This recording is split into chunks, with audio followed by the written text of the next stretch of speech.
Donc, je suis professeur à l'Université Laval depuis plusieurs années déjà. Je suis professeur et chercheur en psychologie clinique et mon champ de spécialité, ce sont vraiment les troubles de personnalité et en particulier les troubles graves comme les troubles limites narcissiques, évidemment, mais aussi les troubles dépendants et les troubles de ce qu'on appelle le cluster A, schizoïdique, schizotypique et paranoïde.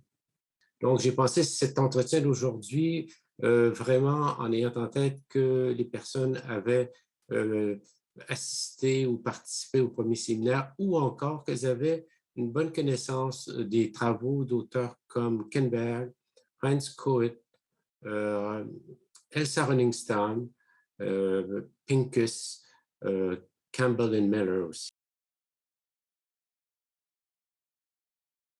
Quelles sont les manifestations les plus courantes de la souffrance narcissique?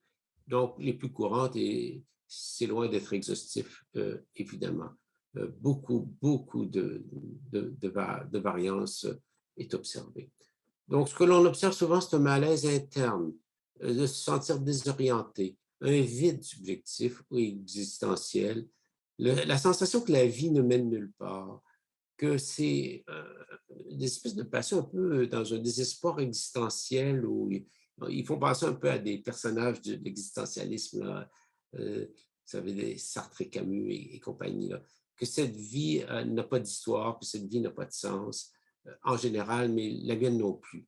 Et malgré les accomplissements, malgré des réussites, malgré une famille, malgré une carrière, malgré tout ce que l'on veut, une espèce de sentiment de vide, une espèce d'avidité que rien n'est venu soulager.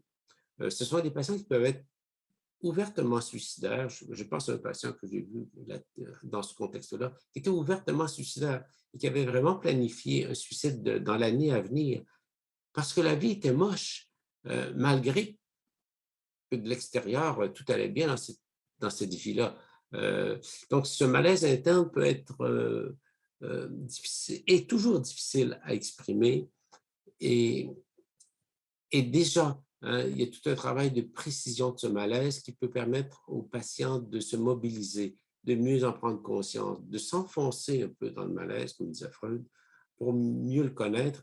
Et cette connaissance peut évidemment nourrir une motivation au travail de psychothérapie.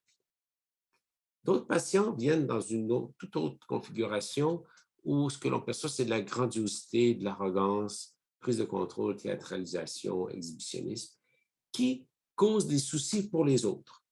Donc, ces patients-là viennent dans une position grandiose et cette grandiosité, évidemment, sera très incarnée dans le rapport avec vous, comme j'en ai donné un exemple tout à l'heure, et qui viennent dans une forte externalisation de leur pathologie, mais une forte égosyntonie aussi de leur pathologie, parce qu'être arrogant, prendre le contrôle, ben, c'est normal. C'est la meilleure façon de ne pas se faire jouer par les autres, de ne pas, vous savez, bon. Et il y a toute une rationalisation qui peut même être très intellectualisante là, de cette position de force qui leur a permis de sauver leur vie. Il faut bien le dire, hein, cette position de force est une position de survie, souvent dans l'enfance, dans l'adolescence de ces gens-là, mais qui est restée évidemment très rigide et très généralisée et qui cause toutes sortes de problèmes autour d'eux, qui sont parfois manifestes, mais qui parfois ne sont même pas reconnus par le patient.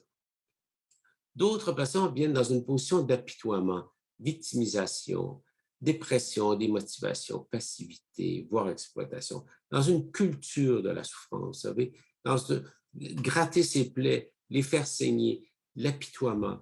Et donc, dans une espèce de position qui, malgré tout, est bien grandiose. Comme je l'ai expliqué dans le premier séminaire, grandiosité et vulnérabilité sont les deux faces de la même pièce de monnaie. Il y a une grandiosité dans cet apitoiement.